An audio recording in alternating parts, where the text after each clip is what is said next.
Hi, if you like the video, please remember to subscribe.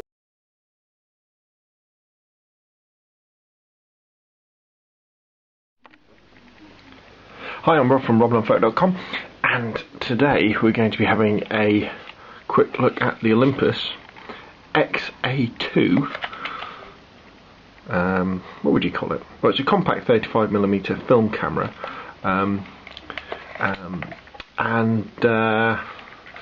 basically, I guess you call it a viewfinder camera, wouldn't you? Yeah, viewfinder camera. It's not a autofocus. It's not a like a Leica where you line everything up like a rangefinder camera. It's a zone focusing camera, which means that you use these little levers here to set your distance, and that sets the focusing of the lens. However, let's take a step backwards first, because the XA series of cameras start off with the Olympus XA, which is a rangefinder camera, and then you have the XA2, which is this one, which is a zone focusing one, and then you have the XA3 and XA4, I believe, as well, which all have slightly different facilities with them. It's the predecessor to the venerable Olympus Trip 35. Very similar in spec, apart from the fact that the Olympus Trip 35, this baby, is a fully mechanical camera, requires no batteries, where the XA2 uses a battery for the light meter. As you can also see, the XA2 is considerably thinner and less bulky than the Olympus Trip 35. The XA2 is no Mu 2 or Stylus Epic, it's not that small, but you could see the way that Olympus were going. It has the rather nifty clamshell design, which means the camera doesn't need any type of case, and it can sit in your pocket nicely.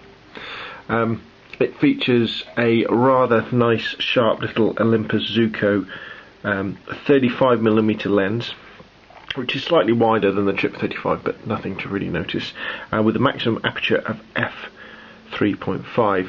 Whereas the Olympus Trip was limited to ISOs 25 through 400, with the XA2 we can go from 25 through to 800. So that might be a good point just to have a look at some of the features of the camera. Now we've got manual wind there to take photographs. In fact, let's close her up.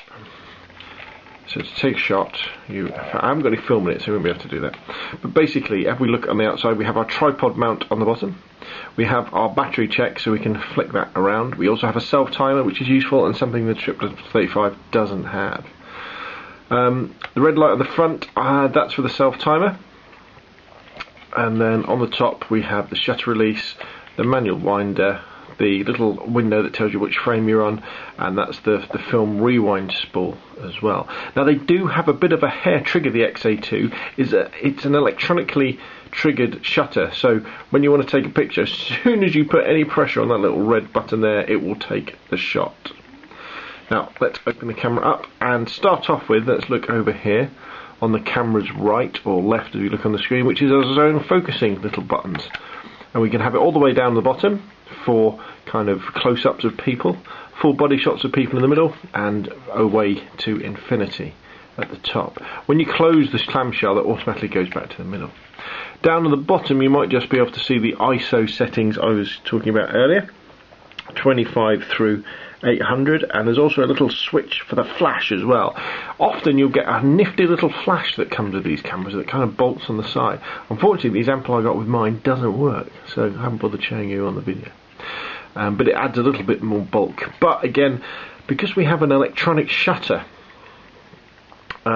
system with this camera, it can do a wider range of shutter speeds than the old Olympus Trip 35. In fact, you can do night photography with these with quite long shutter lengths. I can't remember off the top of my head what the longest one is, but you would need a tripod, which is very, very good. And obviously you can plug the flash in, it will automatically do the flash as well. As we look up, we have the little window. I guess that's for the light meter, and then we have the little window we look through. And that's it really. When you want to take a picture with the XA2, you just pop it open, estimate how far your subject is away, and you can do this blind, so you can say, right, they're really close, they're not so close, they're away to infinity. obviously you've wound it on by then, and you press the button to take a picture. And I found it takes nice sharp little shots.